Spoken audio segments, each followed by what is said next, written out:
Maybe. It's Slack. It's always memory hog. I'll say your background is changing like every 5 seconds. Really? Yeah, I've seen 4 different ones just in this past like minute. Oh. Okay, it's worth noting that all the slide decks that I put together are done in like they're made to be like reference material. Yeah. Also, the lectures, the recordings, are they going to be on your GitHub as well? Not on the GitHub. I'll post the links in your resource channel. Cool. Nope, stretching.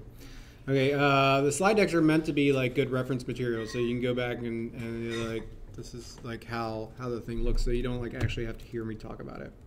So we're going to have some examples of multi-level data structures, accessing values through method chaining. Method chaining is the name of the game.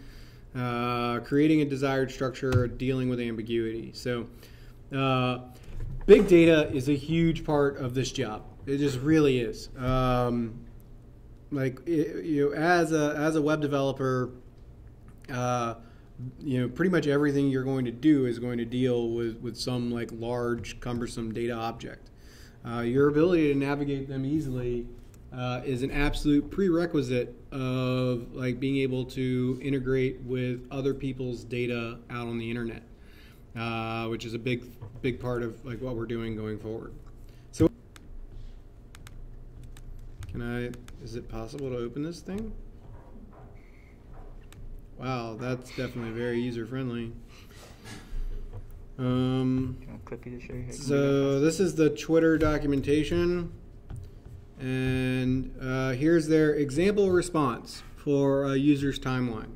So it's an array that contains a hash, that contains a bunch of keys, one of which key contains an array, which contains a hash, which closes the array. Here's another key from like up here, which contains an array, which contains a hash.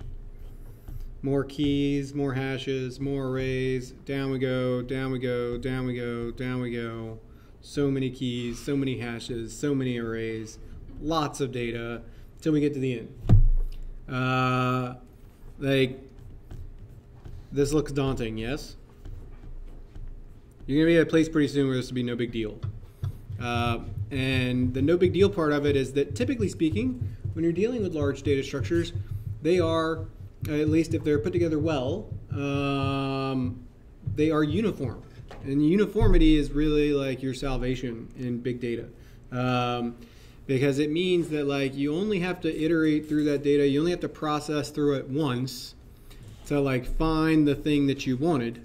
And then you can apply that thinking to every other piece of data that you get, which like is structured the same way. So like in this case, if I wanted screen name, I'd have to come in and I'd have to go to the first thing in the array, which is this hash. And then I'd have to go to key entities.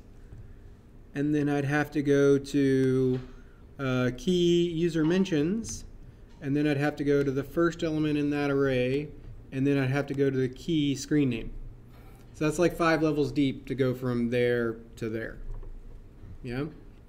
I don't expect that to make sense to you. I just want you to be exposed to it. Yeah? One thing where like this stuff, I'm still not comfortable with it, but it's one thing that made it a little less daunting was kind of thinking of it like computer files. If you've ever like navigated through a folder in your computer and then pulled out another folder, and there's a file and you want to get to it, it's kind of a similar idea in a way. Yeah, it's drilling down a tree, right? Yeah. Yeah. 100%. Okay. That's like just an example of that as a thing. So you've heard this before, right? Like everything in Ruby is an object, which is really nice. But that means that like these data structures are also objects, right? They're just object containers. Arrays and hashes are objects that contain other objects. And you fill them up however you like. So here I've got an array which has true, and then a string, and then an integer, and then a hash with some values. And then here's a hash, right, where we have a key of, this is a symbol, bool, whoops. And then this is a symbol string, this is a symbol array, this is a symbol integer. Typically, yeah? I have a question that might, like, it has nothing to do with probably this, but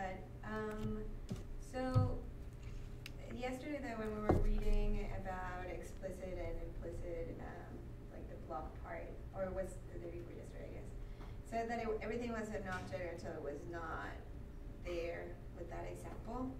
Like, what is an object and what is not to be an object, I guess. I don't know anything that's not. If they give an example, say everything's an object, except for this one thing right here. This is an exception. It mentioned an exception of it. Sort of block. Or I've read like 15 books that have some title. I've read like 15 books that have some chapter titled like everything's an object. When is let's do Ruby not an object? Yeah. To a proc object, either by using a block parameter form, the stabby lambda.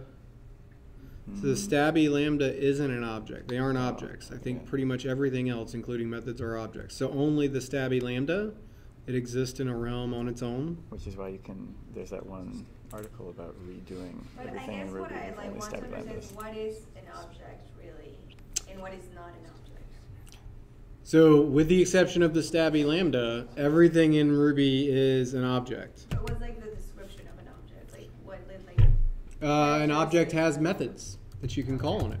So here we go. Let's check this out. Let's jump into pry. And let's make a variable a, which is equal to some string. Okay? That's a string, right? But it's also an object. That means that like I can call object ID on it. A dot class. And it says, oh hey, it's a string class which inherits from object. And this is why everything in Ruby is an object, because like we have a class higher up. Don't worry too much about classes and inheritance. We'll talk about it next week, I promise. But everything in Ruby inherits from object. So like everything has to be an object because everything comes from here. So that also means that because it's an object, it has methods. Here's a quality debugging tool for you all. Not sure about like something you can, not really so much for this week, but like later in life, remember that you can call methods on any object. And it will give you back a list of all the methods which you can invoke on said object. This list looks really nice because I'm awesome printing it. It would just be like a giant block of text if you were regular printing it. So yeah, we can see that like the string object has an empty method that I can call on it. It has a match method that I can call on it. It has a next. I bet it has chars, right? Doesn't it? There we go. Yeah, chars. So what happens if I do that? A dot chars. It gives me back an array of all the characters from inside. Right? So yeah, that can be like crazy useful when you've got an object and you want to do something with it. That like maybe it's an object you didn't create. Like maybe you're getting an object back from a gym, or you're getting an object back from some internet interaction or something along those lines. You're not really sure like how to proceed with the thing. You can always call methods on it and get in there and dive in and be like, are any of these things, do they seem like remotely sound similar to what it is that I'm trying to do? I'll try that. I'll try this. I have a question. Yeah. So can you like, I don't know the words to use, but can you create like Objectify or whatever, an algorithm? Like can you like, let's say you have a method or something that solves a problem. Can you just assign that to like be like a variable? And then, or do you have to like keep it as a method and then call that method and then pass a variable into it in order to do something? Like, do you know what I mean? Like, if I wanted to apply a method within like some sort of. In Ruby, the answer is no. Okay. You can't assign methods to variables in Ruby. Okay. You could build it as a block and pass the block around, and have methods receive that block and then yield to that block. But it's not a very common practice to do things like that in Ruby. In JavaScript, absolutely. Okay, yeah, I was gonna say. Like that's all day, every day. That's happening all the time. We're like this function right here. I'm going to assign it this variable and I'm going to pass it to like 16 different places, and it'll just do that stuff over there. Great, but not really in Ruby. Cool. All right, moving on. So like here's an example of a nested array, right? Where I have a mouse. What the hell? What? That's weird. Okay. So like this is an unnested array, right? Where we just have 3 variables for 3 arrays, and this is our nested array, right? Square bracket, square bracket. So like we know there's some nesting going on there. Okay. And then here's an example of a nested hash. Well, this is an example of a nested hash, but we're going to like build this thing. So it starts off with 2 variables. Let's look at the second one, Fred. Fred is a hash that has a single key. It's a symbol of age. And that key has the value of 25. Moving on, we'll say now that our variable is foxes, which is a hash, which has, that hash has 2 keys. Right? Fred and Frida. Right? And then they have the same attributes that they had before. We can nest this a level deeper. Now we can say, okay, cohorts is a hash. Cohorts has 2 keys, foxes and otters. And then each of those hashes have keys which represent, or symbols representing student names, which then have the ages inside. Right? So now we're what? We're 1, 2, 3, 4 levels deep. Right? All right, let's go again. So like here's another way we might structure this. We've got cohorts as a hash. Foxes and otters are the keys within cohorts, and then the value within each cohort, the key within each cohort is students, and the value of students is what?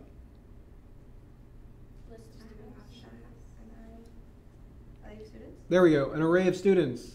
Yes, an array of hashes, which each hash represents students. Yeah?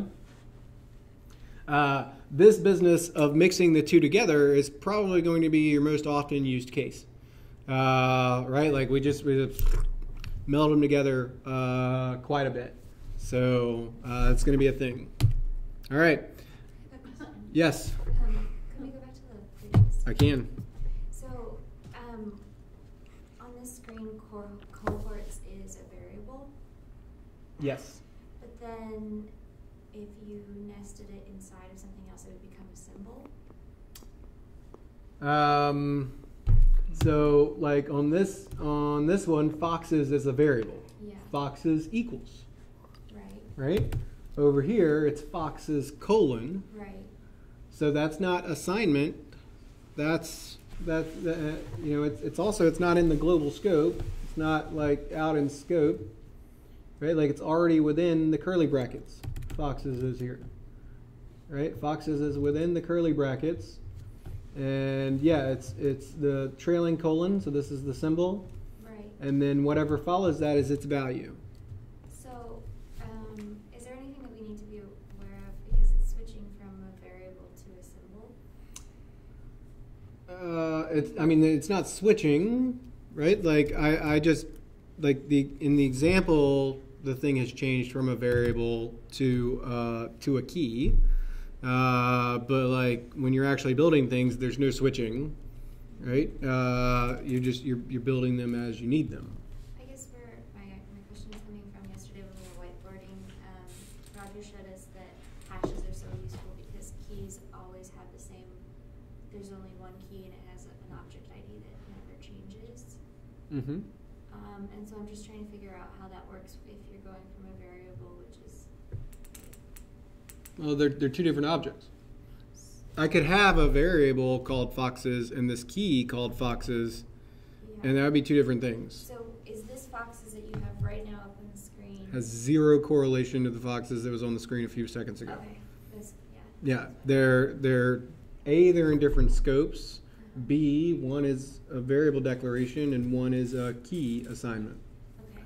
Cool? Okay. All right. So method chaining is the name of the game, as I said, when it comes to like dealing with big data structures, getting data out. You all should be pretty familiar with this, right? Like this is no big deal. If we wanted to take this word thing and convert it to draw, we could downcase it, then chain reverse, then chain capitalize. Right? And like each one of those methods is doing its thing, and then the result of that method, the next method is being called on that result, and so forth and so forth and so forth, until like it reaches the end. And ultimately, whatever it reaches at the end is what's returned by the line. Like so? Cool. All right, so if we wanted to find an element in this tic-tac-toe board, we could chain things together. And for arrays, we've got this at method. And we could say, okay, at 1, and then at 2. So at 1 gets us into the second subarray, right? Because it's index 1. And then at 2 gets us to the third element within that subarray. Does everybody see that? Is everybody good with that? Okay, great. So it goes from out in? Always from the outside in. Okay. Always. Starting from the outermost layer and like you're peeling back that onion. You know, you're just getting in there. These at methods, you'll never use them. You just won't. We use square bracket lookups for arrays. That's how we get values out of arrays. Pretty much period, hands down. I don't think I've ever written the at method in like outside of this slide deck. Just for real. So you know the square bracket lookup is just a more concise syntax. So same spot, we want to get to that x. You know, we square brackets 1 gives us the second element in the outer array, and then we're just method chaining on there, right? This square bracket lookup is a method. This square bracket lookup is a method. So we're just chaining those two methods together to arrive at this element, this place that we want it to be. Okay. What if we wanted to get the age of a specific student? Like, so now it's like how we get into hashes. So if we wanted, say, like Frida's age here, we could go cohorts, and then the long-handed way of doing hash key lookups. So it was at for arrays. In hashes, it's fetch.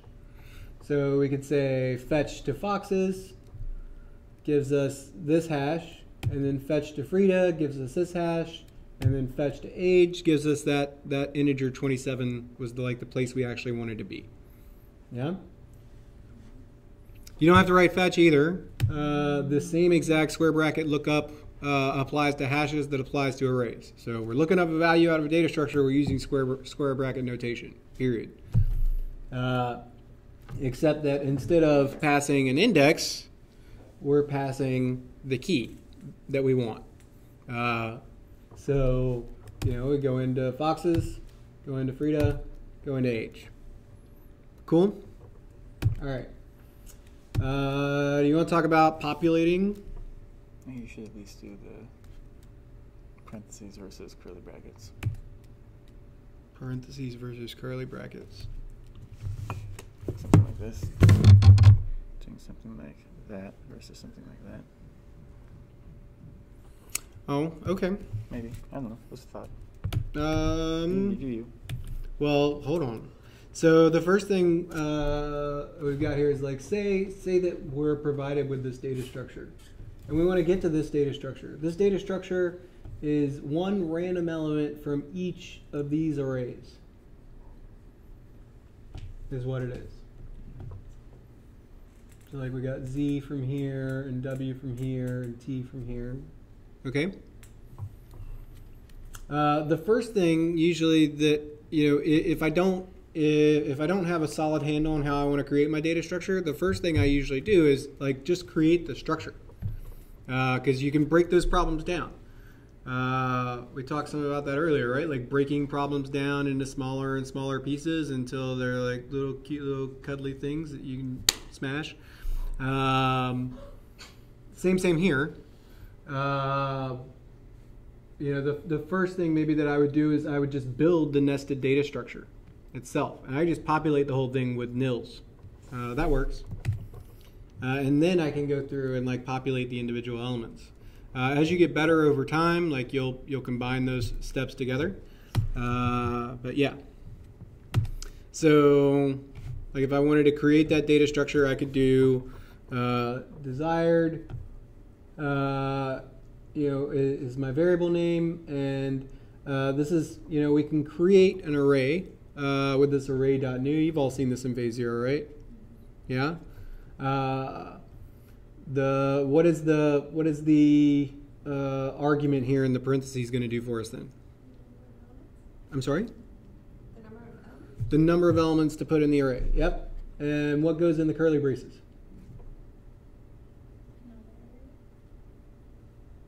Somebody else. Sorry? The elements that those three things are going to be. So we're making a new array that's going to be 3 elements long, and each of the elements within that array is going to be an array that is 3 elements long. Boom, 3 by 3 nested array, done. For today, I'm already in pry, so I can't pry. But it's interesting that it didn't give me an error. Yeah, it's just like, cool. Here we are. Hold on. Ah, hey, look at that. Yeah, okay. Yes? Would you mind giving an example of like what that might look like? I know it might. Sorry for taking. What it might look like? The array thing? Yeah. I'm literally doing it right now. Okay. So, what if? Do you mind if I? Is this okay? What? I'm cheating a bit. We'll see. We'll see who all was paying attention. Nice. Actually, I like that idea. So, what if we had like some variable called length, which is like equal to say 30, and we said like maybe our track equals array.new with some length. That's going to make us this array that's 30 elements long, right? 29 zero-based index, so 30. But now, what if I wanted to pass this? Pass it the block, and what's contained in the block is going to be what is assigned to every array element.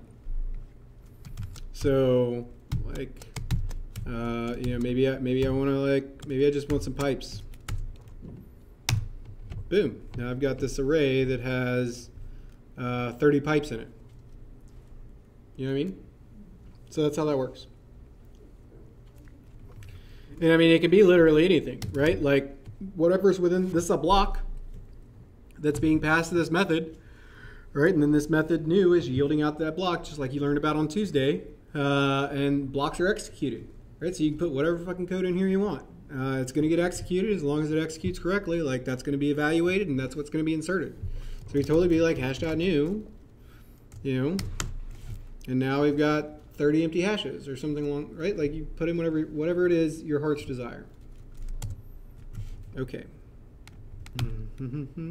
Yeah, and then here's the code that I would use to populate that thing with the random structure. So I'd take my desired thing, I'd map over it with an index, take the row and the row index, and then I'd map over those rows with an index, which would give me the columns. That's usually how we do like grid navigation within a nested data structure, is via nested iterations, right? So like if we had a big grid, we would need an each within another each, 2 eaches, in order to be able to get rows and columns. Yeah? You should play with that if it confuses you. So this is sort of the longhand way of doing it. I'm not going to explain every last little bit of it. And this is the crazy shorthand way of doing it, which is to say that like there's a lot of sugar in programming. I don't expect you to be able to do the one-line thing. I expect you to be able to do something like this, by like Monday, come Monday, but not something like this. I would expect you to be able to do something like this 6 months from now. All right. So we access elements in an array by index, always, pretty much, right? Like that's how we get them out. We say I've got some array, square bracket, 0 gives you back the first element of that array. But it turns out that indexes are really poorly named variables. Like they're great for computers. Computers love indexes, but humans, not so much. And to illustrate that point, like here's a chart. Okay, here's a chart. It's a team. It's a basketball team. Miss Buckets and Sally Talls, and Harvey K, and like these are all the players on our team. Okay. Everybody good with this chart? Sounds that way. Thanks, James. Way to participate. Okay. Now we got this variable team, which is this array, which is basically it's symbolizing all the data of that chart. So it's a nested array, right? 2 levels of nesting here, where we've got like the headers up here, and the first level is the headers, and then each additional array is the collection of like player data points, where their integer is their number, name, Joe Schmo, position, center, and then points per game is this third level nested array. Cool? All right, is everybody like super comfortable with this? Yeah. You're all good. There's no questions about this data structure. We're all solid. We're all smart cookies. We're on our way to being like world-class beginning developers. All is well. Great. I'm so glad to hear that. So world-class beginners, please tell me how I can access the data for Sally Talls out of that array. Can you go back so we can see it? Oh man, oh you gotta see it? What the hell?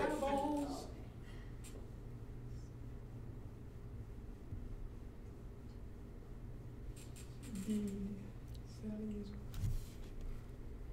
5.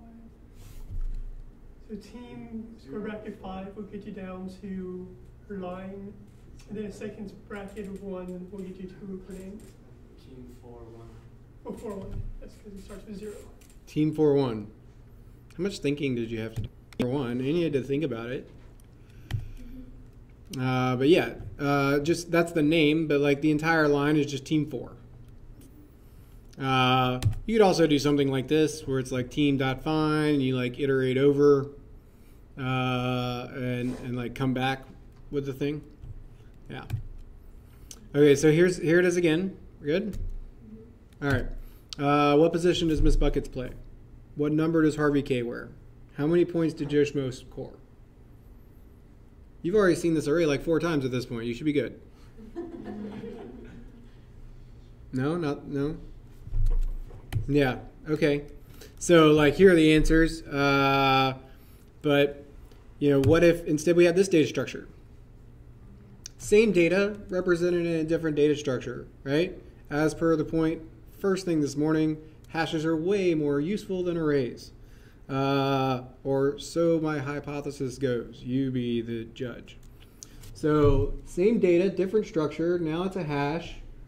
So take a second and like look at the structure of this hash, soak it in. And let's ask the same question. I need the data for Sally Talls. How can I get it? Bracket Sally Talls. Oh, bracket Sally Talls. Is it key? As the key, yeah. I get that those little. I need the data for Harvey K. I need Harvey K's points per game. How do I get it? Square bracket. So it's hash team square bracket Harvey K square bracket points per game. Just to clarify, so these here, the keys are in quotes just because there's spaces in it and all that, because it's pretty for us. If you wanted it to be just using the little dots to make it a symbol. Actually, thanks. I really appreciate you asking that question because it gives me an opportunity to like get up on a soapbox about a thing. Symbols are your friends, especially when it comes to hashes. You want to avoid strings as hash keys like the plague. Pretty much the only time to use strings as hash keys in Ruby is when you have something that requires a space in between it. So like these names here, you know, if we wanted them to actually be in this format, we would need to make them as a string. For literally every other circumstance, like your hash keys should be symbols. As often as possible, they should be symbols. Symbols are so much nicer. Symbols don't have like errors associated with them, and they're not mutable, so they don't get changed. And the lookup is much more universal. 99.99999% of all like hashes that you're going to see being consumed out on the internet are going to be done via symbol lookup. That said, you'll also, just as a thing that like irks me, 99.9% of all like hash usage that you see out on the internet uses this Rocket syntax from Ruby 1.9, which was fading in popularity when I was a student here. So nowadays the syntax is like symbol colon value, right? You've all seen that? Great. Okay, moving on. So the question was like, which one's more comprehensible to humans? To get this data for Miss Bucket's numbers, do we want team 20 or team Miss Bucket's number? Yeah, you get it, right? Like, one of these things seems superior.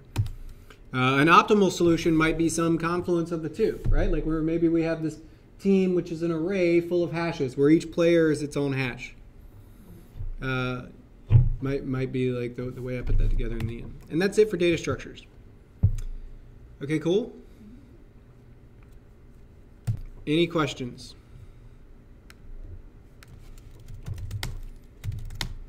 No? All right, go get to it. It's 10:30. We've been in here for like an hour and a half.